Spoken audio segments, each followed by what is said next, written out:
The Rover Company, originator of the Land Rover marque, was experimenting with a larger model than the Land Rover series in 1951, when the Rover P4-based two-wheel drive, Road Rover, project was developed by Gordon Bashford. This was shelved in 1958 and the idea lay dormant until 1966, when engineers Spen King and Bashford set to work on a new model.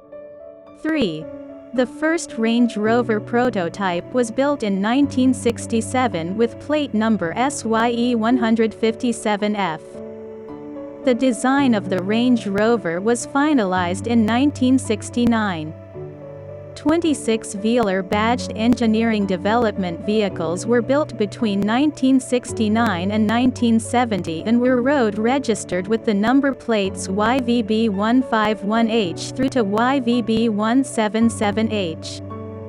Though being chassis number 3, YVB153H is believed to have been the first off the production line as a vehicle in that color was urgently required for marketing.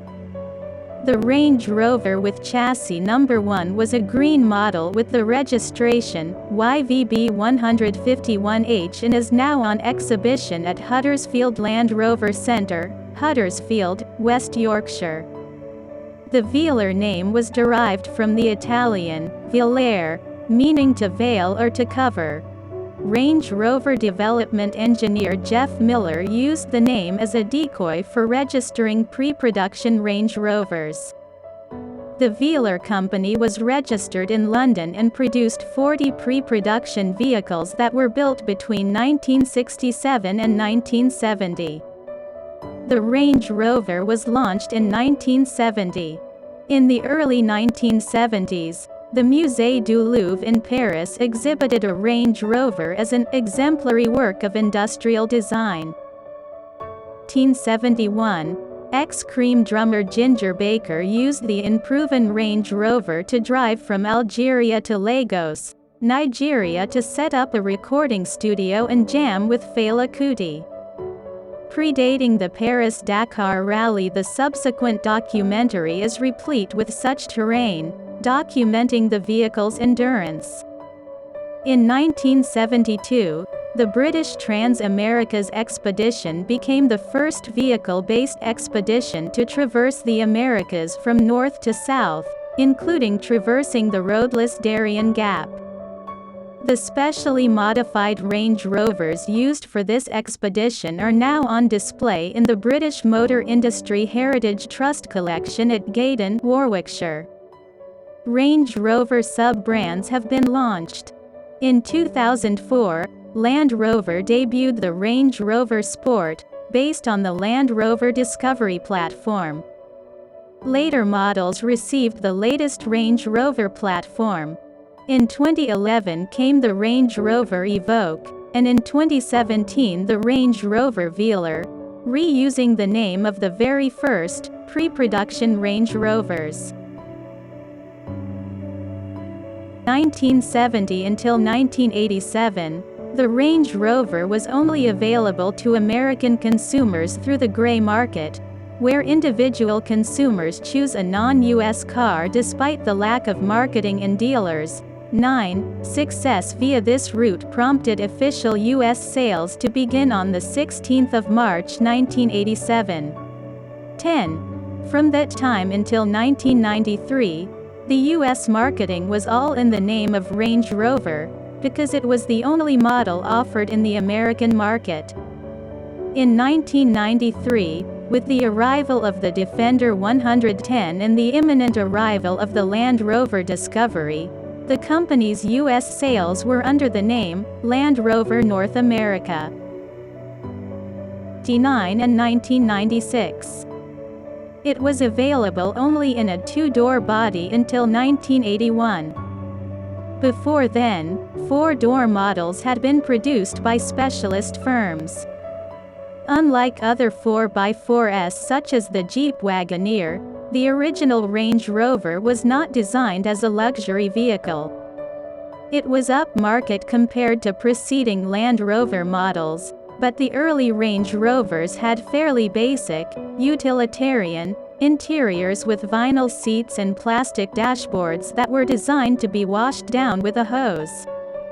Convenience features such as power steering, carpeted floors, air conditioning, cloth, leather seats, and wooden interior trim were fitted later.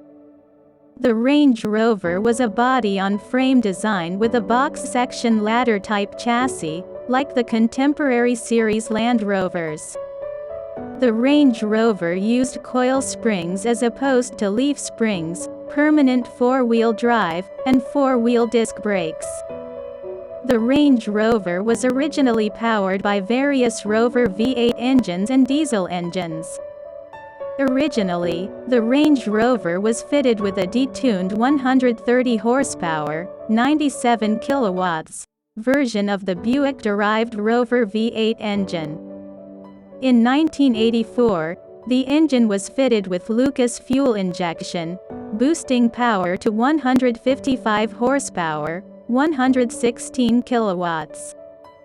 The 3.5-liter, 3,528 cc engine was bored out to a displacement of 3.9 liters, 3,947 cc, for the 1990 model year, and 4.2-liter, 4,215 cc, in 1992-1993 model year, for the 108-inch long wheelbase Vogue LSE, County LWB, long wheelbase, in North America. One of the first significant changes came in 1981, with the introduction of a four-door body. Shortly after twin thermofan technology was introduced to reduce significant overheating problems 1970s models experienced in Australia. In 1988, LR introduced a 2.4-liter turbodiesel, badged Vogue Turbo D, with 112 bhp, 84 kilowatts, manufactured by Italian VM Motori. The same engine was available in the Rover SD1 passenger car. The diesel project was codenamed Project Beaver. During the project, 12 world records were broken, including the fastest diesel off-roader to reach 100 miles per hour, 160 kilometers per hour, and the furthest a diesel off-roader has traveled in 24 hours. In 1990, Project Otter was unveiled. This was a mildly tuned 2.5-liter, 119 bhp, 89 kilowatts version of the Beaver 2.4. In 1992, Land Rover finally introduced their own diesel engines in the Range Rover, beginning with the 111 bhp, 83 kilowatts, 200 TDI, first released in the Land Rover Discovery, and following in 1994, the 300 TDI, again with 111 bhp. 2001, the third-generation model was introduced, 13, 14, which saw the model move further upmarket. Planned and developed under BMW ownership, the third generation shared components and systems, electronics, core power units etc., with the BMW 7 Series, E38. The 7 Series electronics system was being phased out during the development of the third-generation Range Rover and being replaced with the electronics from the BMW 5 Series, E39. There were 3 generations of the L322. First, from 2001 until 2005, was the 4.4-liter M62 BMW V8 with ZF5 HP24 transmission. The manual transmission was dropped, leaving only the automatic. Then, from 2006 until 2009, a 4.4-liter Jaguar-derived engine or a 4.2-liter supercharged variant of the Jaguar engine partnered with the ZF6 HP26 transmission. And thirdly, in 2010 Land Rover fitted the newly designed AJ133 5.0N and supercharged engine with ZF6 HP26 until the 2012 model year, the end of L322 production. This summary does not give diesel options. From 2001 to 2004 the L322 used a standard BMW E39 electric system. From 2005 to 2009 the L322 saw an updated Jaguar-derived electrical system with fiber optics and Bluetooth. From 2010 to 2012 the L322 used updated Jaguar-derived electrics, the first modern-feeling system, replacing the gear lever with a rotary dial. In MY06 the first exterior update was applied with a facelift of the front fascia. Tail lamps, orange, red now became red. Side vents, from 2 gills to 3 clear indicator side repeaters.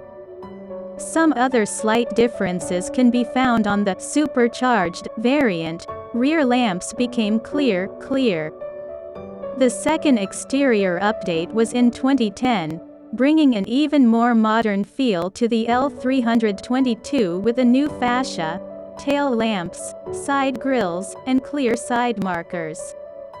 The interiors stayed relatively the same until 2006.5, NOS 2007. A major change came in 2010. A range of new engines was offered, with 5-liter versions of the petrol V8 in standard and supercharged forms, and revision of the exterior front and rear profile.